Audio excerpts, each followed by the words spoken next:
If you were to ask me, I'd say that handguns are one of, if not the most important weapon types an individual can learn to shoot. I love these little things, and for multiple reasons. They're easily carryable, concealable, ammo is generally cheaper than rifle ammo, they're relatively simplistic, and importantly, skills you hone on a handgun can be applied to rifle shooting, but not the other way around. Now, because I sadly can't go to the range anytime I want, I sometimes have to satiate my desire for gun shooting with the holy act of video gaming. And while there's no shortage of handguns in this space, not all of them are created equal. So this series will be looking at handguns from various games, the information surrounding them, and how they actually feel to use. Starting with a favorite game of mine,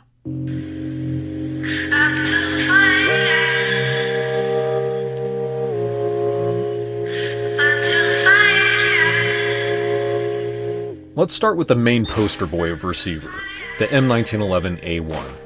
A handgun with the primary attributes of varying reliability, questionable aftermarket, and not being drop safe. Despite this, you somehow still have guys saying, "2 World Wars, God's caliber, just as Browning intended." Never mind John Browning spent the final moments of his life designing a simplified double-stack 9mm. Teasing aside, a handgun like this doesn't endure 100 years for no reason. Its internals and ergonomics would end up setting the framework for about 95% of handguns for the foreseeable future. I don't think its inclusion as essentially the face of Receiver is an accident either. If you're unaware, this game is like a VR gun sim without the VR. As such, it has a ton of controls that allow you to manipulate virtually every part of the firearm. The 1911 makes a good baseline for the system due to its mechanisms being so clearly exposed, namely the safety and the hammer. Being able to flip the safety and pull back the hammer gives just a bit more tactile options to familiarize you with the controls before exposing you to any other platforms. As a means of learning how a semi-automatic handgun actually operates, it's a pretty good option, which is maybe why it ended up being the perfect first semi-auto American handgun at the turn of the century. Once you do grasp the controls, the 1911 is pretty straightforward and downright satisfying to use. Yeah, I know, there's very little a .45 can do that a 9mm can't also do. But there's something very visceral about that big, heavy slug pushing out the barrel, punching the target, and those big shells clanging against the ground. In fact, I feel like I have a bit of an odd quirk when shooting in real life that I'm generally a bit more accurate when shooting .45s. No idea why, must be the power of God in every shell or some such. Such accuracy is easy to perform in-game, as fortunately, of all the things replicated on the game model, one of them is not the plague that infected all handguns of the early 20th century, known as microscopically small sights. Instead, you get a nice big, square, albeit oddly colored, front post and rear notch. The shape makes it great for lining up longer range shots, and despite the lack of contrast, works surprisingly well for reflexive shooting as well. Normally, the relatively low capacity of the 1911 would be a noteworthy factor, but because this game prioritizes slower, precise shooting, and is generally a little more stingy with ammo, it's really not that much of a concern, and if anything, just means loading the magazines is a little faster. That being said, I have run out of ammo before, which usually means just holstering the gun and needing to parkour my way to some more.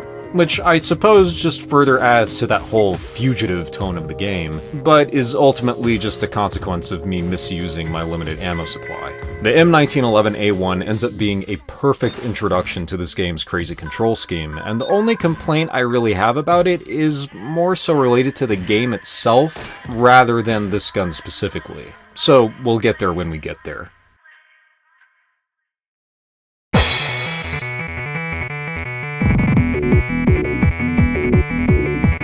If the 1911 is Coke, Glock is Pepsi. Massively simplifying on Browning's original tilting barrel design, the Glock can largely be considered the current paradigm in handgun design. Notable for its legendary reliability, practical simplicity, and having the ergonomics of a brick. If you think Gen 5s feel uncomfortable, feel a Gen 1 and you can really appreciate how far they've actually come. Being the first successful polymer-frame double-stack 9mm on the market, Glock would end up rocking the gun world so much that when their patent on the Gen 3s expired, almost everyone started making their own. Being made squarely within the peak of industrial production and innovation, the Glock and its clones have enjoyed an expansive aftermarket without all the minor gunsmithing often required of 1911s. That, of course, includes the funny little switch found at the rear of the Glock 17 in receiver.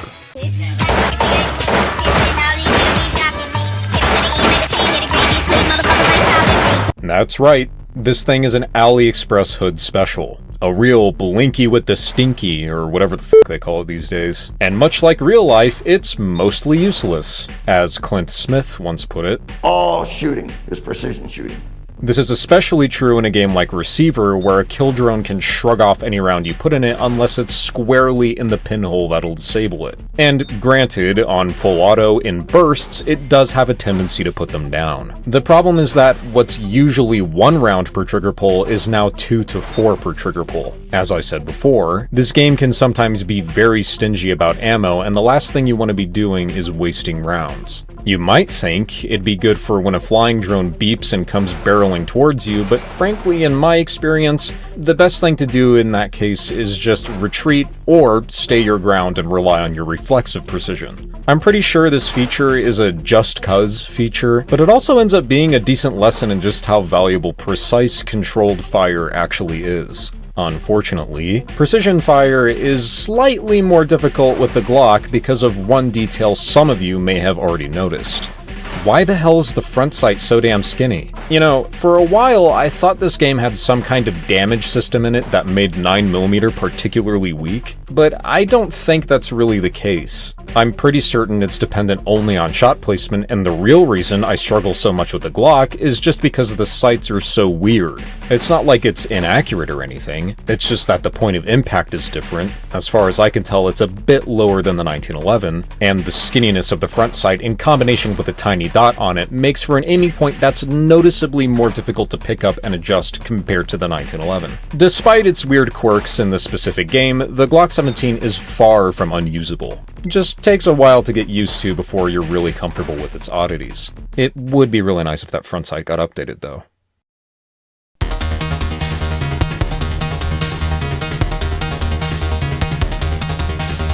No cyberpunk noir cowboy adventure would be complete without some kind of revolver, right? And there's frankly probably no better choice to go with than a Smith & Wesson.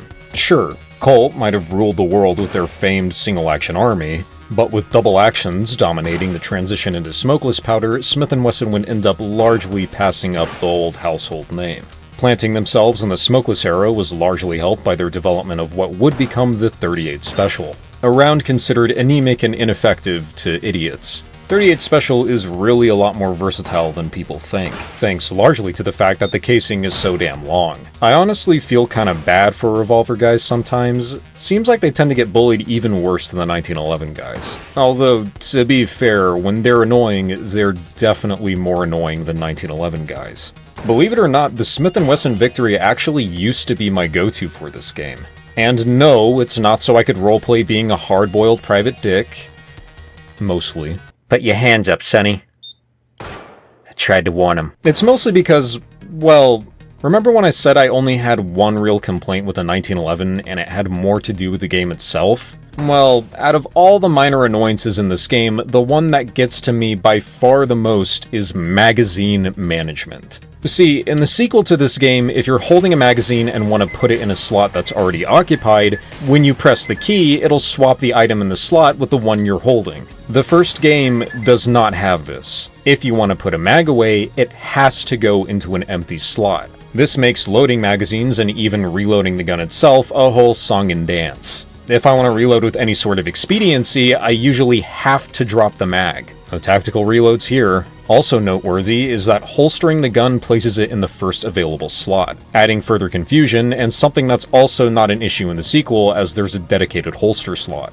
Being a revolver, the Smith & Wesson does not have this problem. It's just the gun, the flashlight, and a ton of loose ammo. Makes reloading simpler too. Just empty the cylinder, spam the load key, and close it. You can even reload a partial cylinder by grabbing live rounds when ejecting it.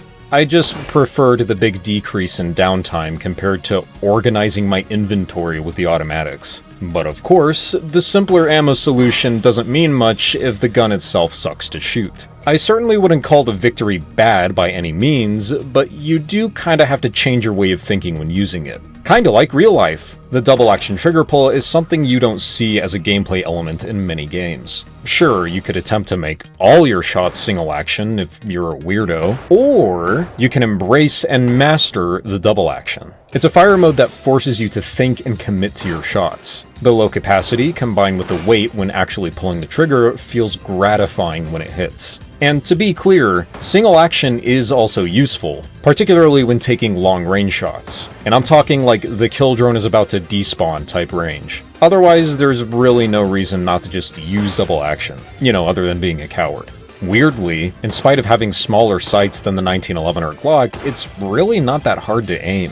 I mean, it certainly takes a bit longer for me to line up the shot, but it generally just requires a bit more focus. I think it might have something to do with how close together the sights are, and the general hump shape they make together. It still somehow feels more concise than the weird empty space of the Glock sights.